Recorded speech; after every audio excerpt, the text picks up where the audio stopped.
Tony Britt Spotter Charts serves sports media exclusively with customized cheat sheets for both prep and game time. Serving over 350 clients at all major networks, 23 NFL teams, and 68 college football programs, including Division II, Division III, and NAIA schools. Variable pricing ensures that small schools receive the same VIP service as ABC, CBS, ESPN, Fox, NBC, and the NFL Network. What's going on, Chuckleheads? Welcome back to Voices in the Stands. I am Carlo Guadagnino, the host of Dingo Talk, along with the Misfits up here in the nosebleeds. I believe we're missing a nosebleed. We're missing someone in the nosebleeds. He was escorted out. Thankfully, he recorded a video from whatever security he's being held in. So, Matt, if you want to launch into that, and then I'll jump in with some opening thoughts after we hear from Mr. Tony. How you doing, folks? 20 miles an hour here from Voices in the Stands from an undisclosed location as Moose Hogan and I are on the road. So, listen, Utica puts it all together. They put a full, complete game. The defense was stingy, and the offense was rolling, and that's exactly the recipe for what you saw in Utica's 31-7 win here. Utica remains undefeated at home, which is a big deal, defending the gate. A little bit on the stats. Utica has 417 yards of total offense, 302 in the air, 115 on the ground with 22 first downs, holding St. John's Fisher only to 216 yards with 151 passing and only 65 yards rushing. The story of the day also is just basically the big men. The defensive line were doing their thing. The O-line was doing their thing. Zapkowski was spreading the ball around to all his favorite targets. And he really, really looked sharp in what he wanted to do. And at the end of the day, I think this was a big statement win from Utica. They came out there, they did their thing, and ultimately, a lot of folks were kind of wondering how Utica was going to respond, how they were going to come out.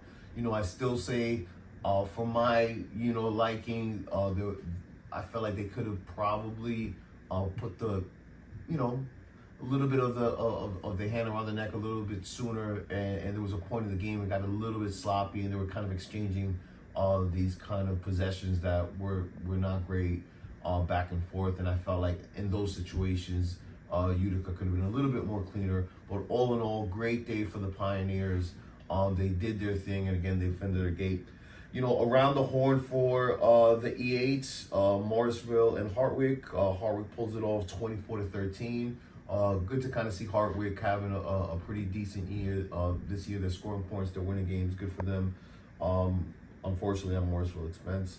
Brockport absolutely obliterated Alfred 51-0. And Cortland did what Cortland does against Alfred 49-7. And now that we're getting towards the end of the season, we're starting to see kind of the pack separate a little bit, from the top tier teams in the E8 and kind of the mid and lower tier teams. Really it's starting to kind of all shake out. Utica is really trying to get this, stay alive for the playoffs and get a pool seat bid, at-large bid. They're alive. We'll see what their chances are. It may very well come down to that last game of the season in a couple of weeks against Brockport, where Utica travels to Brockport and has a lot of implications for that. But listen, all you can do is win the game in front of you. Utica did that. They did so in convincing fashion, and kudos to them.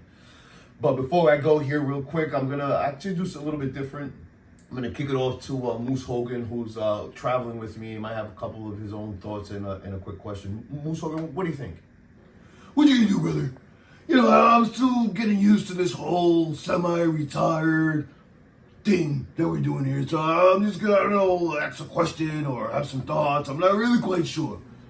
But what do you think Utica needs to do to basically come out there and make it happen?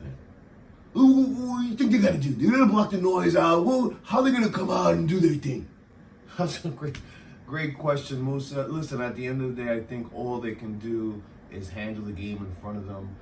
put the pressure on the other team and kind of take the pressure off themselves. And ultimately, I think people now are going to start talking about Utica across the nation, and not just because of this podcast. I think Utica started to really, if they play the way they've been playing, they're going to start getting attention across the nation, coast to coast. Back to you guys. Moosemania clearly running wild. Maybe had a little too much fun this weekend. Again, undisclosed location, but he's not wrong. There are some things. Obviously, that Brockport game is going to be very important to who gets in and out. Maybe in a large bid. I think it's the Empire 8 is Cortland's to lose. Speaking of a conference where I think it's one team to lose the automatic bid. Although I know the North Central faithful are not very happy with the way the MPI shakes out, and they may have to go on the road and blah, blah, blah, blah, blah. It doesn't really matter. As we saw this week, you went on the road. The bus didn't break down. You guys played at Carroll. But before you get your chance, David, Matthew, tell us what else happened in the CCIW. Yeah, well, here, I'll start a little bit with Wheaton and Elmhurst, and I'll just say Wheaton put a spanking on Elmhurst, 65-0. There's really not much else you can say outside of that. I mean, it's expected, right? I think the big thing, though, 331 total yards through the air, 236 yards rushing. They held Elmhurst to 100 yards passing and net 4 yards rushing. So Wheaton did their thing. Now, I was actually a little surprised going to the Carthage North Park game. North Park won that 14-10. And, one, I was surprised to see Carthage on the lower end of that. But secondly, Bryce Frank, the leading rusher for the conference, didn't play.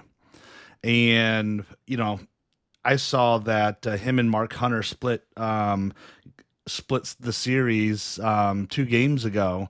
So, might be an injury somewhere there. I didn't really look, too much into it. But overall, I thought, North Park, even winning, I mean, they only had 194 yards of total offense. That was pretty low. And Carthage dominated the time of possession 34 minutes to 25. So, I mean, you see Carthage, they still had 307 yards of total offense. And man, you would have thought, they were, maybe a couple scores ahead, but they were 5 of 16 from third down. That's pretty tough. So, but not having Bryce Frank, that's a big one. Now, and they get to host the Vikings next week in Augustana. So,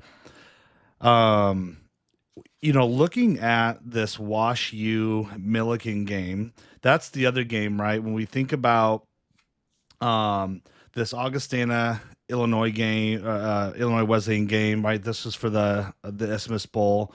Then you also had, Wash U, there as well going into their game against Milliken. It's like, are any of these trap games, coming up this week, next week?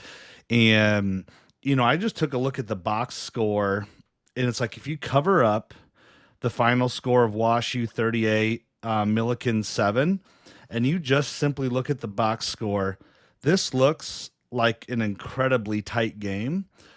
Score-wise, I mean, Milliken, 160 yards rushing, Wash U 144. Wash U 207 yards passing, Milliken 149. So total offense, 309 for the Big Blue, 351 for the Bears. Both punted 5 to 6 times. So stat-wise, pretty darn similar. So I was anticipating to see a much closer game than that, but Wash U did what they were expected to do and go win. So now it comes down to them and the Vikings. Here are the final 2 kind of vying for the Isthmus Bowl, and God, the Vikings played so damn well Saturday. I thought it was interesting. Big win. I Big win, Matt. it was a good win. The Titans, they are the team that they play the Vikings with a chip on their shoulder. It feels like they're always a physical team. They beat us last year. We beat them the year before. And as I was sitting down, kind of going through my keys of the game, and now I took some time to reflect on that today. Damn, I hit pretty well. So, offensively, take care of the football. They had 0 turnovers. Run the damn ball. Let's go. We had Ben Ludlam, Josh Lim, Jimmy McCoo can run the ball, from the quarterback position. And, 2 years ago when we beat them, Vikings rushed for 258 yards in a 44-14 win. Last year when we lost 29-21, we only had 81 yards on the ground. Well, Ben Ludlam did his thing. 25 attempts for 120. The Vikings put up 168 on the ground. They were averaging just under 5 yards a clip. So they were moving the ball really well. And then, when I went to the Titans secondary, it's actually probably one of the tallest secondaries that we've played so far. They're all between 6'1", 6'2".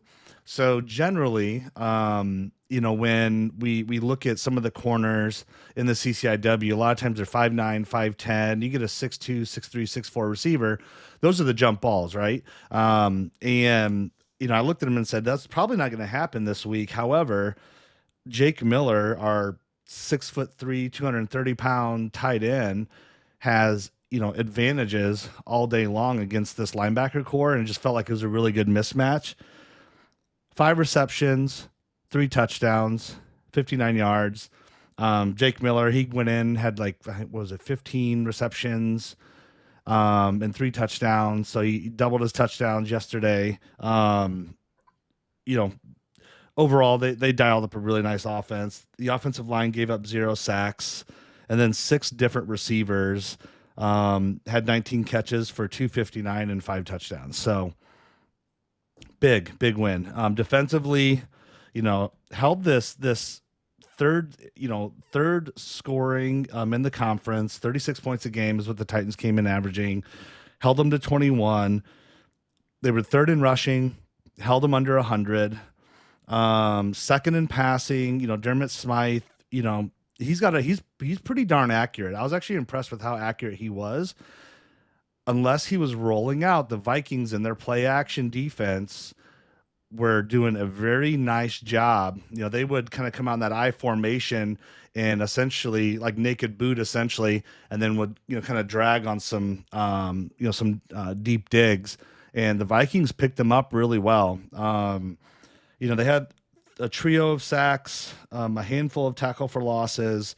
And what I thought was really interesting is, the Vikings came down and scored right away. And, on the second offensive series, I was like, God, they have an opportunity here. They were, what was it? Second, or it was 4th and 3 at the Wesleyan 45. And I'm like, you've been moving the ball. The flats have been wide open. I mean, literally 5 and outs, kind of run your, basically your dart pattern, slants on the outside, releases on the inside, to the out, all wide open the entire time. Ben Ludlam was open in the flats all day. I'm like, just run something like that. And they end up punting it away. And I'm like, is this series going to come back to haunt us that we didn't go for it? Well, it didn't. But what I thought was interesting, it was a big turning point for the Vikings, and it was right before the half. The Vikings rushed down, 90? They started at the 3. So Wesleyan started at the 12, got it down to the 4, and twice in a row basically ran that same thing. Smythe rolled out and just missed the throw. Great coverage. I mean, basically it was a coverage and completion. He couldn't throw it to anybody, and they did a nice job. They wouldn't let him scramble. But I'm like, man, they pull in that tight end almost like a fullback. And I'm like, why are they not just going to run through the 3 gap and try and get a couple yards? Because they could have got a first down if they got it inside the 1. So nonetheless, Vikings, stop them on downs, turn it over, and go down and score a touchdown, going into half, and just executed a phenomenal 2-minute offense, on their way down there. So, with that, I was looking at Jimmy McCoo, our quarterback stats. So he is now at 2,073 yards. That is third best all time for Augustana's quarterbacks in a single season. So he has an opportunity to catch David Lee, who's at 2,400 yards, right above Ken Anderson at 2,100. So, I mean, God, your first year here with the program, doing really well. So how'd the Cardinals do? Cardinals did well. Before I get into that, though, one thing I wanted to say is, talking about like the Isthmus Bowl and several of the other bowls that are out there. It's funny because as we're growing bowls, they're becoming more prominent and exciting in Division III while we're also expanding our tournament. If you look at FBS, as they expanded their tournament, the bowls are becoming less important.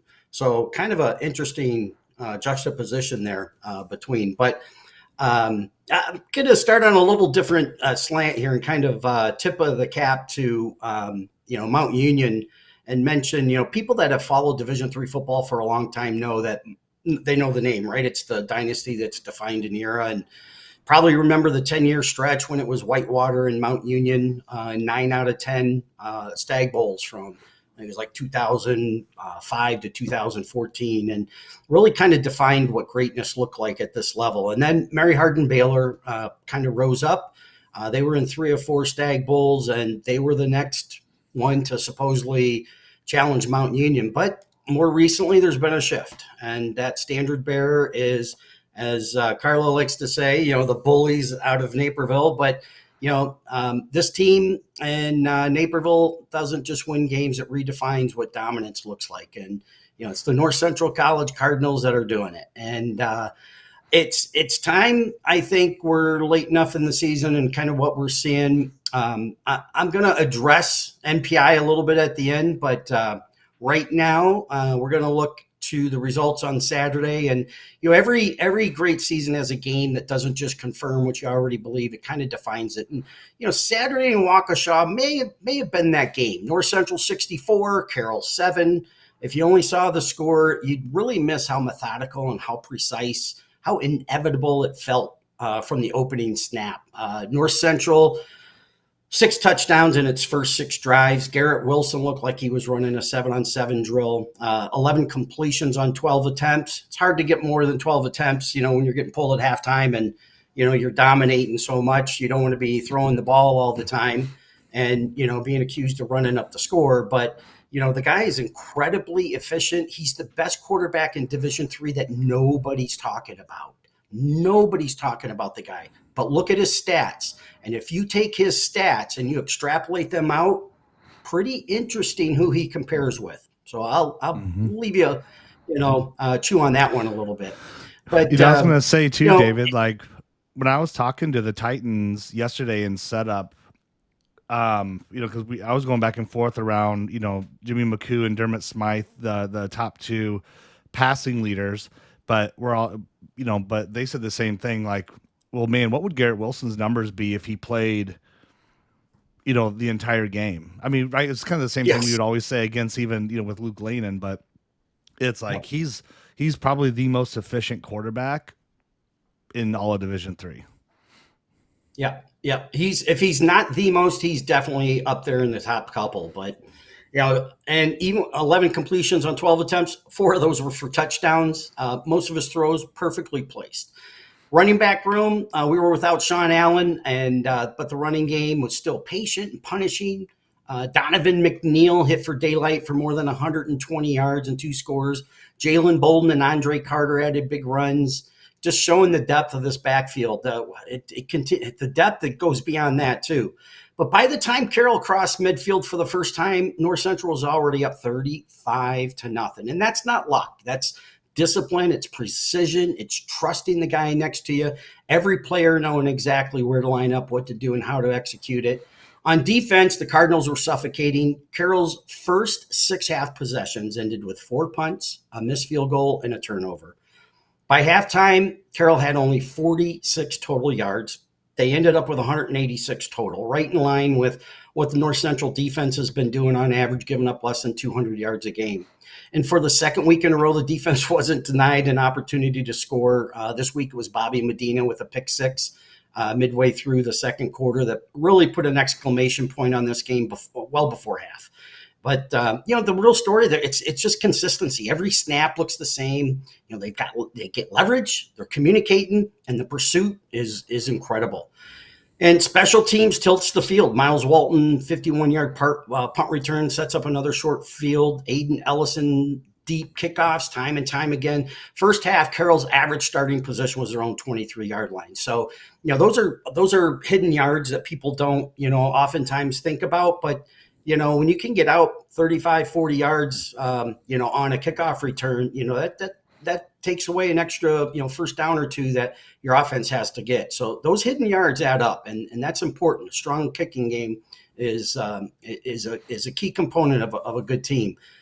So when you look at it, days in, nearly 600 yards of offense, under 200 allowed, 9 different scores, just, ruthless efficiency. And that's the North Central way, that measure yourself by the process, not the opponent. And then the scoreboard just follows. But, in North Central, it's all about the standards. It's faith, it's family, it's class, it's work ethic. Those are the priorities. It's not even football. Those things come before football. And, that led to early in the season, the only time they've been behind against Oshkosh early on. Oshkosh, they got an early score.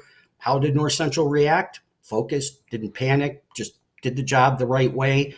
By halftime, had taken control. By the fourth quarter, the message was really clear. So we're 8 games in. The average margin of victory for North Central is more than 50 points. And I think that is the largest average margin of victory in all of college football. I looked a little bit. I can't validate that, but from what I saw, Indiana is in the 30s. So, it's huge. It's just smothering. The offense is averaging nearly 8 yards a play, scoring touchdowns on half their drives. The defense, like I said earlier, allowing less than 200 yards a game. Wilson's precision. You've got the balance with the backs, the receiver room led by Thomas Skokna, but it's filled with guys. The depth is so strong there that, many guys that are 2s and 3s, they'd start in many other places. And the defense, quiet hammer. just bringing it. J.P. Sullivan, Eli Rennick, Maverick Oley and company, they erase the run and control the tempo. And it's just everybody working together, doing their 1/11th and coming together.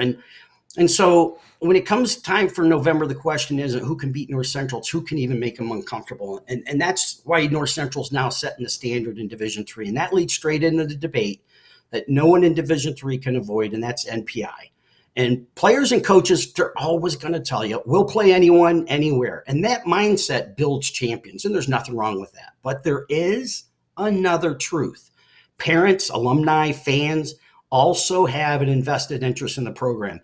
They have also earned the right to see that excellence that they've contributed to and invested and rewarded. And that is to be able to watch this program play at home in Naperville throughout the playoffs. And because of NPI, North Central, clearly the most dominant bully program, Carlo, in Division III, will most likely not even be a top seed, but probably might not even be in the top 4. They've been to 5 straight Stag Bowls, 3 national titles, undefeated again.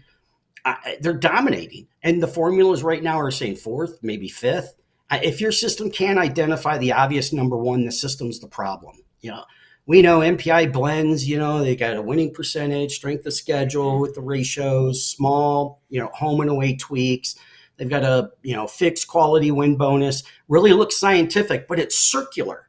Opponents' ratings depend on their opponents, and that inflates some leagues while punishing others. And the result, conference math overtakes football reality. And when that happens, it's not just the players who lose, it's the families, the students, the band, the dance, the cheer teams, along with the alumni, everybody who's supporting them. And fans have to burn vacation days and hotel points to follow a team that should be hosting games in front of them at home.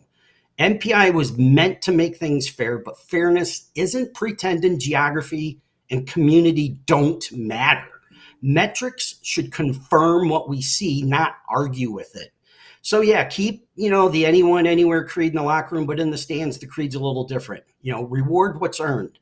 And when a program's been this dominant, statistically, historically, culturally, the road to the Stag Bowl right now should run through Naperville like it did Alliance, Ohio for many years. And not because of bias, it's because the game tells us that. If you want to dig deeper why MPI fails the eye test, I've got a long thread that I put on X. You can follow me, NCC Class of 88, and I break down all the data. Take a look at it if you'd like to understand more. But my ending message to the NCAA: fix the formula, protect the standard, reward the excellence everyone can see with their own eyes. Poetry. Slam poetry, David. I love it. David, it's quite interesting that you brought that up, because I asked our friend Logan Hansen, what's the likelihood that we see North Central making the trip East Coast to Baltimore? Because I think that's the game that everybody kind of assumes, if the bracket falls the right way, that's either a quarterfinal or a semifinal matchup, saying that Johns Hopkins gets there. Not saying that Johns Hopkins is not good enough. I'll cover that here in a minute when we talk about the CC conference and that matchup between Muhlenberg. But my point is that as dominant as North Central has been this year, and this isn't a knock to anybody other than saying, I don't think it matters where North Central plays. I think they can go play Coast and go play Puget Sound. I think they could go play up there where I was in Vermont. I think they could go down to Rome, Georgia, and play Barry. North Central this year is, and as you said, the eye test, they're very good. They're probably, when you talk about 1, 2, and 3, the gap between 1 and 2 and the rest of the field is very large. The gap between 1 and 2, I think a lot of people are starting to see, is a lot bigger than maybe we've seen in past years. But it was very interesting, David. I did read your thread. It was very nicely formulated. But maybe get the little check mark, and then you can just do it in like a whole long book where we can just scroll down it. And I got lost in some of the tweets. I clicked on one. I was lost in a whole different thread. I don't know what I was looking at. But Josh, it's me and you again. I'm going to let you take some time. I know it's been a rough weekend. It was a rough Saturday. It was a rough Sunday. The Packers did not help you today. So I'm going to take the lead on our segment here. And the first thing I want to do, because we forgot about it last week, we talked a lot about that Salisbury, the D3 spread option, guys. They talked a lot about that Salisbury rowing game. We forgot to congratulate Coach Wood on his 200th victory. We also, this week, want to congratulate Mike Sirianni from W&J on his 200th victory. And that's where I think I'm going to start, is the President's Athletic Conference, which W&J can win outright with a win over Grove City after defeating Case Western 28-17, 179 yards on the ground with 3 rushing touchdowns. W&J has looked, as they have in other years, the king of this conference outside of the non-conference. The 2 non-conference losses, Hampton-Sydney and Utica, they weren't good losses. I know we talk a little bit about MPI. There's good losses and bad losses. Crew's been joking around with you, Josh, a lot about we need Whitewater to win to get Mary Hardin Baylor just up that. But really, W&J, after week 2, they got that bye week. They go in, they play, and they have really dominated throughout. And as you know, Dylan, since we are in that time frame, Dylan has given me what the scenarios are from the conferences that we're watching. W&J clinches with a win over Geneva. I don't know that there's another path for this. I don't know what the tiebreaker rule would be if Geneva manages to beat W&J. Grove City beat Geneva, so I don't know how that all rotates around.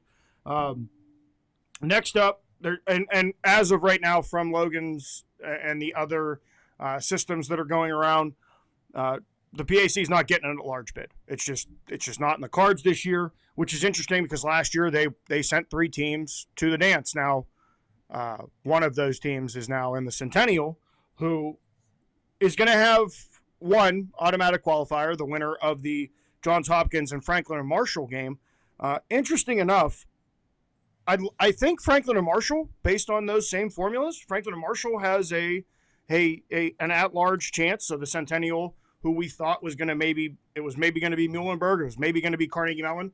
It's looking like now Franklin and Marshall, who's the only other undefeated team in conference play, got it done this week against McDaniel. And as I said, Muhlenberg got back into this one. It was a little closer than I think a lot of people thought it was going to be going into that fourth quarter, but then really Johns Hopkins turned it on. I want to talk a little bit before I forget about Muhlenberg's quarterback. Spang, I believe is his last name, Spang. He had a receiving touchdown. He's the quarterback. He had a rushing touchdown, and he threw for a touchdown. And this is the guy who replaced their starter last week against Carnegie Mellon and managed to kind of orchestrate that 16-point come-from-behind victory to get them in the position where this was a very big game for Muhlenberg. Another great game from Spang, but that Hopkins team is they're very good. They're very good. They can beat you on the ground. They can beat you through the air. They seem to have a lot of big bodies up front that like to push people around. So Hopkins is the interesting one. I think they get past Franklin and Marshall. They get the automatic qualifier, and then I don't know how the MPI shakes out, but I'm pretty sure their MPI ranking puts them pretty high up there, 1, 2, or 3. Then you go into the NJAC, and this is another one I wanted to point out from Crew and Mikey talking about, is Salisbury overrated? Is Christopher Newport overrated? Well, a lot of the formulas, a lot of the simulators, even whoever wins Salisbury versus Christopher Newport will get the automatic qualifier, and the loser probably still getting in as an at-large bid. And Josh and I are going to talk about it a little later in this segment about those at-large bids are really starting to, mathematically in our heads, we can already start, there's 8 of them, and I can think of 3 of them for sure that are probably off the board coming from your guys' conference out there. And then the ODAC, lastly, before I get into, I have 2 other players that I want to talk about. But the ODAC is Randolph-Macon to lose. They can clinch it with a win against Hampton-Sydney in Week 11. Now, there's the Mount Union, the number 2 team in the country. They did exactly what everybody talked. Oh, they're not putting up points. They're not putting up points. Well, they put up some points this week to the tune of 65. They won 65-17 over Capital. That moves them to 8-0. And then if anybody was keeping track from last week, that's 166-1 since 2005 and 237-2 since 1997. So, Mount's pretty good. They've done some things. Another kid that's having a pretty good year in the chase, his own chase for 2000, is Monty Quinn. Monty went 29 carries, 245 yards, 3 touchdowns. That puts him 72 yards away from the 2,000 mark. And I found it interesting that it's only happened 11 times in Division III history, 2 of which coming from a guy from Wisconsin Whitewater. And when I said that to you, Josh, what was your response? So that got to be Justin Beaver, I would think. And it was twice. He did it 2 times. He's the only 2-timer on the list. Josh, talk to us a little bit about Whitewater and what happened this week. How are we feeling? What's the outlook? What happened this week was absolute disaster, at least from a Warhawk perspective. We came in and talking about all week that, River Falls had the number 1 offense over 600 yards, scoring the most points, just shy of, I think it was 50 a game, something like that. And we had talked about the same thing with Platteville the week before. This is a really good offense. They haven't played our defense, number 1 in the conference. So we kind of hung our hat on that.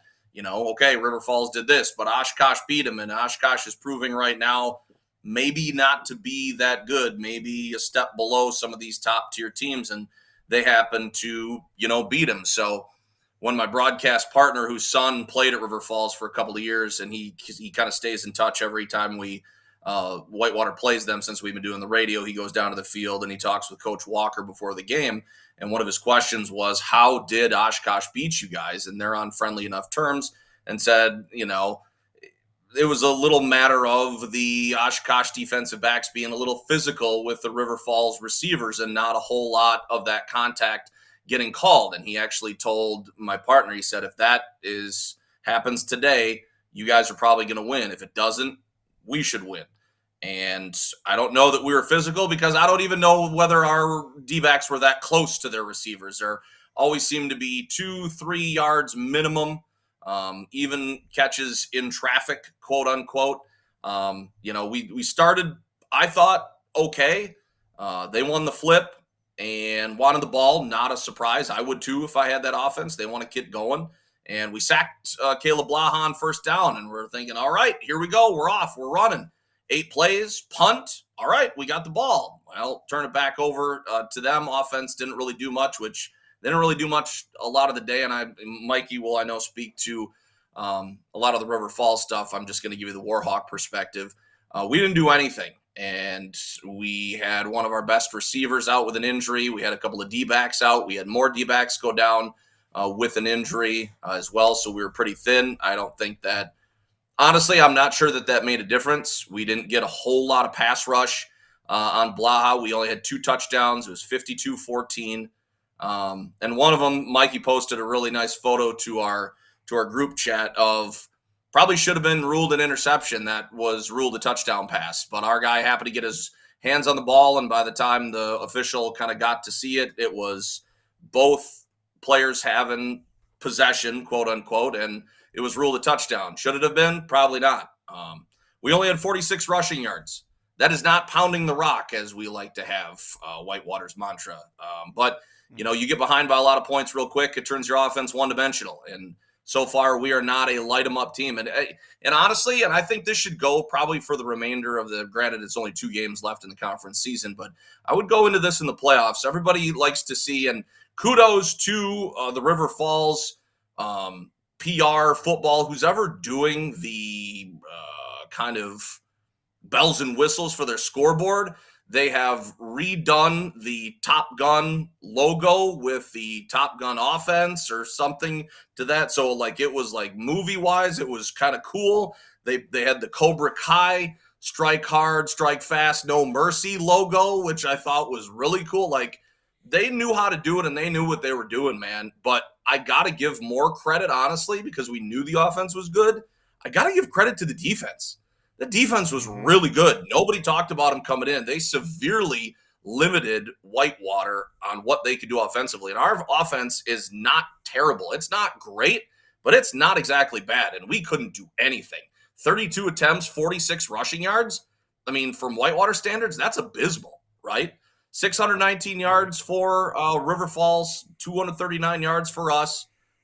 We just couldn't do anything, and went from bad to worse. And I was kind of monitoring some of the coaches at the end, and it really felt like at the end they were feeling, yep, we came up here, we got our ass beat. There's a lot of chirping online, and I'm getting really tired of the people who, right at the end of the Bullis era, said that, he doesn't have it. We need to get Leipold back. Rindle doesn't have it. We need to get Leipold back. Those days are long gone. You find those coaches once in a blue moon. That stuff is not happening. You have to invest in the people that are here. And instead of harping, you need to do some helping. What can I do to help this program? And if you can contribute somehow, whether it's monetarily, whether it's support, showing up at events or whatever, that's what you need. I'm getting really tired of the others whoa, this person can't do it. David can speak to, and a lot of the other people who've been associated with the national chip. You know how hard it is to run a dynasty like Whitewater, Mount Union, and North Central have had? That's freaking impossible. So just to say that it's easy to go out, fire somebody, and find somebody else that can get you back to that level, that's ridiculous. Now, did Whitewater get their ass kicked? 100%. But they still are in control of their own destiny, I feel, and you and I were kind of talking about it. And Logan has done a great job with his website, with his what are my scenarios at the bottom of, plugging in what happens to you in your last few games. And Whitewater wins their last 2 games against Eau Claire and against Oshkosh. They're going to be in the postseason. They're not going to win the conference championship. Fine. I think River Falls is going to welcome lacrosse next week, and I think River Falls is going to kick their ass. I think that Oshkosh thing, week 1 of the conference schedule, was an aberration, and River Falls I would like to see them against somebody. If our defense is good, I would like to see them against a next level defense. I want to see them against a Mount Union or a North Central. I want to see them, as Dave said, I want to see them make North Central uncomfortable, because we did not make them look uncomfortable at all, and we have a good defense. So I guess that's kind of my synopsis of the disaster from Saturday. Now, you also touched there on, Whitewater wins out, they're in. What is the outlook? Is it get in and then just run? You know what I mean? Or does this game scare you a little bit of what could happen in the first or second round of the dance? I don't know, because you guys are a lot more plugged into the national landscape than I am. I can't really afford to be doing a broadcast and just kind of keeping track of the WIAC. Correct me if I'm wrong. Nobody runs this type of elite offense in Division III. And by the way, Blaha's really the only guy. There's a running back, I think, Jalen Reed. Those are the only 2 seniors that offense. That almost entire receiver core is all back. And their backup quarterback that runs it. So this could be a thing for a while. And I know Coach Walker, when he took over at River Falls, said, give me a few years, we're going to be lighting it up. And that's where they are right now. As far as Whitewater, I'm not too concerned with the playoffs. We were talking to the group chat earlier. We think unfamiliarity is probably a good thing when you get out and play opponents from different things. And honestly, I think as strong as the conference is, and I know the conference has been voted the best in D3 top to bottom for the last however many decades. So I think it speaks more to our conference strength that readies a team from the WIAC for the playoffs. Obviously, that didn't do much last year, even though Platteville got hosed. You win the conference, and you got to travel to Wartburg. You win the best conference, and I will side with Dave on that as far as the NPI, but that's just who gets in. I know the committee, and there's some other things to decide who goes where. But I think a team from the WIAC going to the playoffs will be well prepared.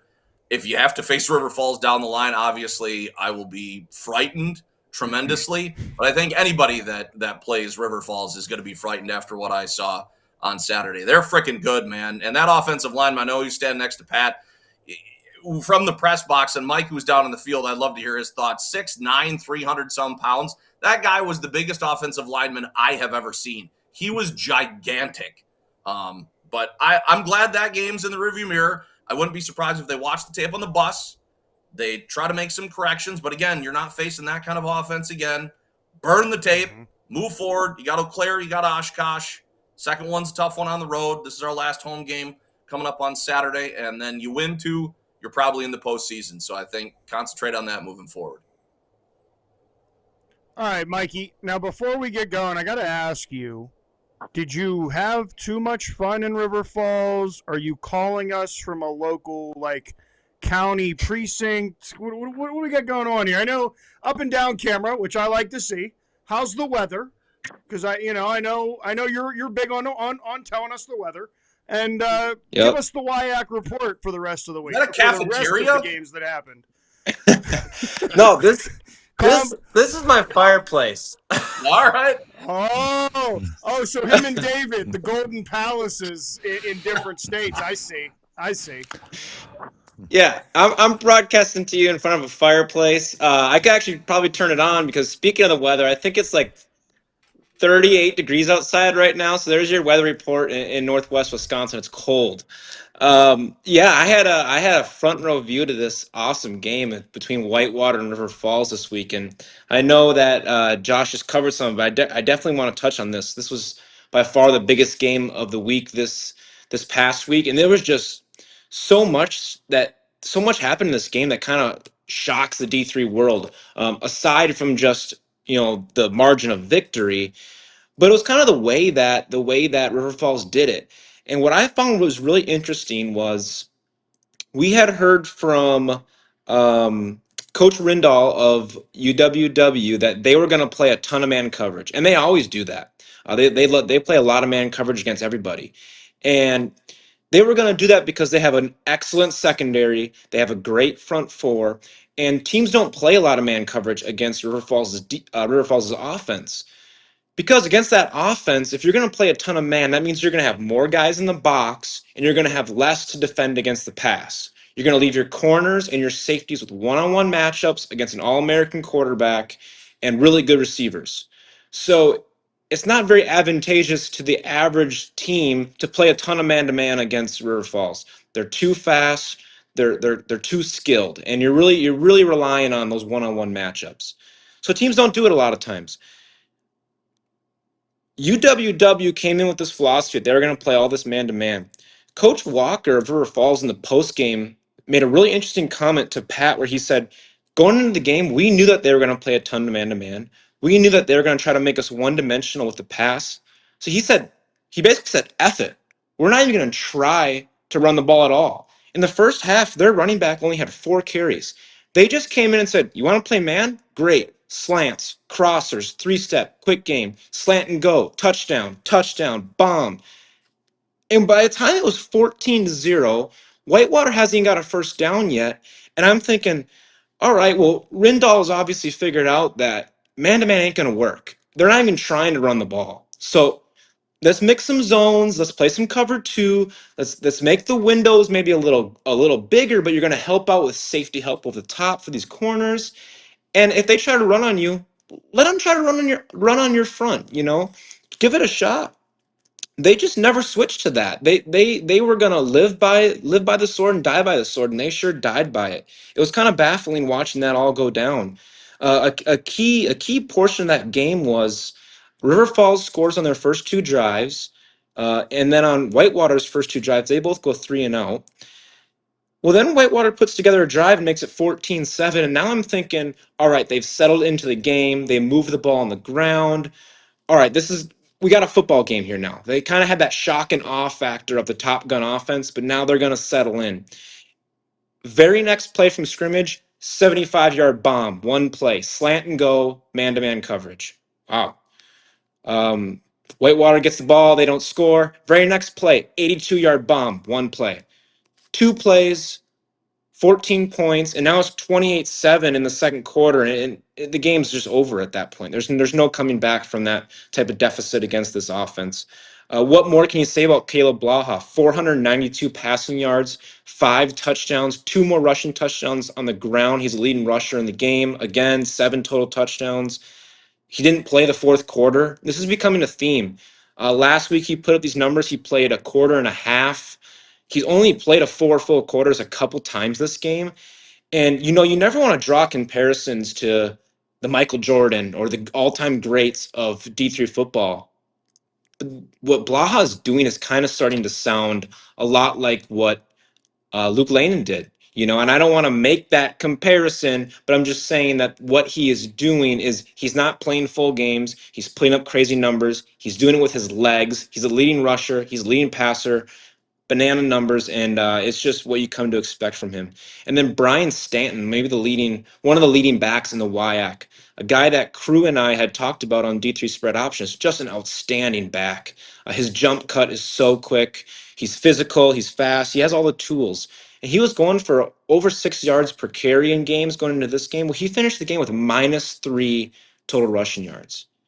This River Falls defense has come a long way. They were so young this year, and the team that they were against Co and Alma, that's not even the same team right now. Their defense is lights out. This is a time of year where a lot of teams aren't getting better. They've kind of plateaued. I'm thinking about Oshkosh. I'm thinking about maybe Platteville. River Falls is getting better every single week, and they're probably the hottest team in the country right now. Every single statistic category, they just totally took it to Whitewater. Looking at the WIAC as a whole, home teams within the top 6, again, we're still talking about it, 10-1 now. Just 1 road win, and that was Lacrosse. which sets up the de facto championship game this week between La Crosse and River Falls. Now, speaking about La Crosse, teams kind of flying under the radar right now. We heard about Whitewater's injuries, and Whitewater's got some serious injuries going on, no doubt. But La Crosse is, I mean, I don't know how much farther this team can go. I have serious doubts right now. They are just decimated with injuries. We talked about how last week how they had their first two running backs out. They're on running back 3 and 4. Both of those backs returned this week. Well, what happened in this game? Kyle Haas will be an all WIAC quarterback. He leaves with an injury in the second quarter. In the third quarter, the backup leaves with an injury. So now they're on quarterback number 3. This team is just they just can't catch a break at the injury room.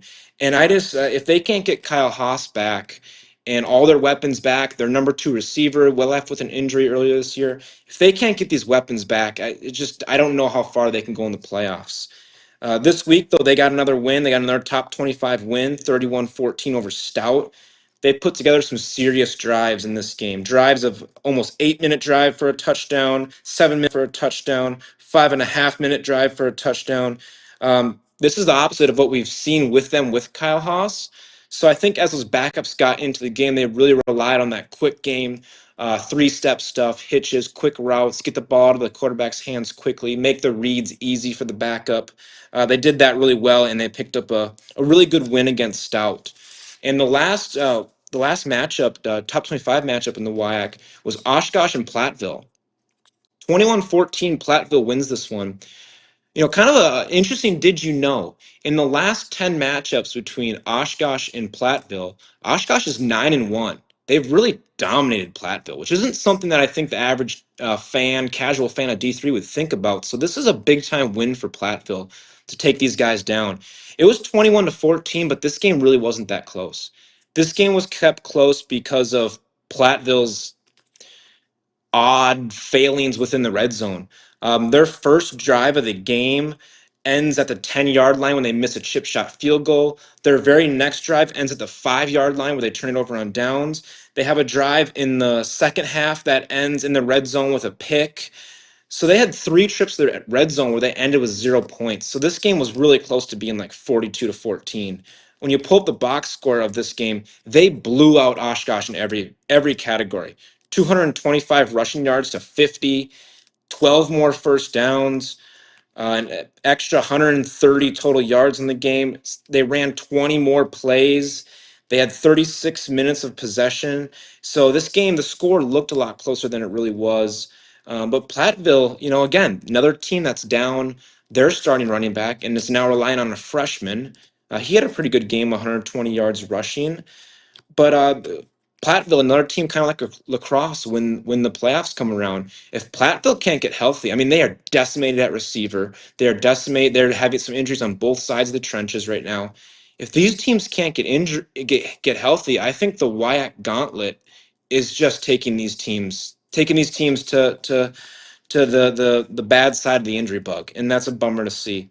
Lastly, Stevens Point got a win over Eau Claire. I'm not going to spend a lot of time on that one for personal reasons. That's Stevens Point's first win in the WIAC since COVID, yada, yada, yada. Eau Claire's really young on defense. This is my coping mechanism here. They took snaps in this game with 7 sophomores, 3 freshmen, and 1 senior on defense. You're just not going to win games in this league like that. They beat the hell out of Carroll earlier this year when they were more healthy and whatnot, and that had a lot of positive signs. That Carroll game, that would have been 42-7 with clear weather, and this team is just, they're a far cry from what they were that night against Carroll. So that was a bummer to see, but lots of exciting stuff in the WIAC coming up. Josh, is that was that a slight smirk I saw across your face as Mikey was coding with that? I understand what he's saying. Like that's an 0 for 28, and even up till this season, so they had to be like 0 for 32, 33 in the WIC, and they snapped that against Mikey's Blue Golds, and now he's got the opportunity to have his team come down to Perkins and get a pissed off Whitewater team, which probably is not going to go very well either. So not the week to be playing Whitewater. jump in the booth if you want, Mike, but it's probably Nope. not going to be pretty. Nope. Now, for both of you, if the playoffs started right now, we've pretty much asserted that there's going to be 4 WIAC teams in, right? The assumption is River Falls, La Crosse, Whitewater, Platteville. The argument last year or this year about the Wisconsin Intercollegiate Athletic Conference being considered the best conference in Division III is that they don't perform well in the playoffs. The 4 teams that are going in, do you either one of you feel that maybe that reputation might change this year? Go ahead, Mike. I think River Falls, obviously, a lot of this is going to depend on the draw. I mean, who gets Wartburg? I don't think any WIAC team is leaving Wartburg with a win. Who's got North Central? Is someone on the other side of the bracket that's going to get Mount Union? Because they're not all going to be on the left side of the bracket. It's not going to work out that way. So, what's the draw going to be? But yeah, and then just the injuries. I mean, if La Crosse is rolling out quarterback 3, hey, that kid's probably really good, but you're not going to win in the playoffs at quarterback 3. It's just not going to happen. So, how healthy are these teams? I don't know. River Falls is the healthiest team in the WIAC right now, and maybe that's a big factor of why they're on top right now. So, yeah, who's healthy and kind of go from there.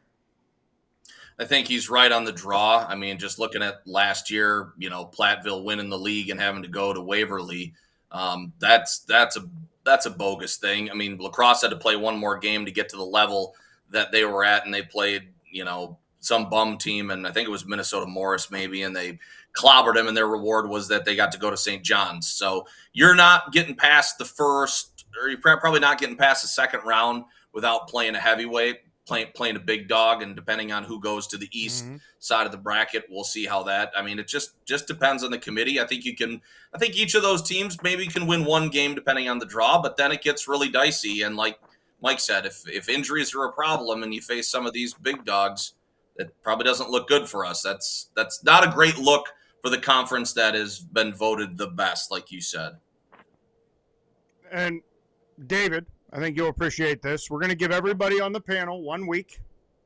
We're going to all collect our thoughts on the MPI, and we get a little bit of a clearer view. I think we're going to come back next week. We're going to be sitting right in this same spot towards the end, right before final thoughts, and we're all going to discuss about this MPI and maybe ways we think it can be improved and et cetera, because a little birdie pointed out to me that there are some conference champions that are going to get automatic qualifiers that are going to be ranked 112th and 200th and whatever in the MPI, but they're going to get in because they get an automatic qualifier. I've heard coaches say maybe we don't need to have the automatic qualifiers and weigh them. I don't know that that's the answer. I think that you have to give people something to play for. You take the automatic qualifier away from some of these conferences. What's the point? Especially now with the Division III Ivy League coming and joining the fray next year. But so just keep that on your, maybe make a mental note, put it on a sticky note. Just put some things together, and we'll come back next week as a group and maybe talk about it. I know the last time I said that it was a Jersey thing, and then I went away and I wasn't on that episode, and I had to bring everybody back to the 2 weeks later. But I'll be here next week, barring anything crazy happening. But Mikey, would you like to go first for final thoughts, or would you like me to go? I'll give you the option. I'll go first. I got some interesting nuggets here. First of all, I'd like to say a huge thank you and shout out to Josh Goldberg, of the voice of the Warhawks on this panel here. He allowed me to go into the booth pregame at River Falls and had my first ever experience on the radio. And it was really cool. Honestly, I was a little nervous going up there. I was like, wow, I've never done this before. Didn't know what to expect. Didn't know how even wearing the headphones and the sound would be. It was really cool to see, their type of production. I mean, there's very few radio productions in D3 football that do it as good as those guys do. They got a 3-man team up there. They got all their equipment. They're pressing buttons. They got bumper music. They got everything going on. They have a really good dynamic between the 3 of them. It was just really cool, and I was really thankful to be a part of it. I felt like honored that he asked me to do that. It was just really fun. So huge thank you to that, and that was just that was a pretty cool thing. And not a lot of D3 schools have what Whitewater has, and they invest in that. And that's awesome. One game that I'm looking forward to this week, Carlo, is the biggest little game in America. I don't know if you were going to touch on this one or not, but that's Williams and Amherst. This is the oldest, longest played rivalry in Division III football out of the NASCAC here, and I'm going to have my eyes on this one for sure. They first played this game in 1884, and it's the fourth most played rivalry game ever across all divisions. This is a huge matchup, so I can't wait to watch that one. What games are you looking forward to, Carlo? I'm going to be honest with you, Mikey. I have not looked ahead at the schedule. It's been I send you and Tony and Logan 10 games a week, along with DB and Serenity. I have really not had a good second half of the season on those picks. So I'm just I'm taking a minute. I'm making sure that my math's right and everybody on the standings is where. So I can have that answer for you, but it'll be at a later date and probably not on after this recording comes out. I hear you. I will tell you, I'm a sicko. Christopher Newport and Salisbury is a game that I am Yes. definitely excited to see. W&J Geneva. I think that Geneva with Gino DeMarco kind of wrapping up his head coaching career. What a way to send him out as an opportunity to go in and knock off W&J. Mountain, North Central are always kind of ticker. We watch that score ticker at the bottom just to make sure that they're still doing what they always do. Honestly, Curry's a game. Monty Quinn being 72 yards away from hitting that 2K mark. They're going to play the University of New England this week after the win at Husson this past week. And I listened to the regular or to the Husson broadcast of the game. And it was interesting. I texted with Pat Coleman a couple times, and I said, how close do we think Monty Quinn's going to get?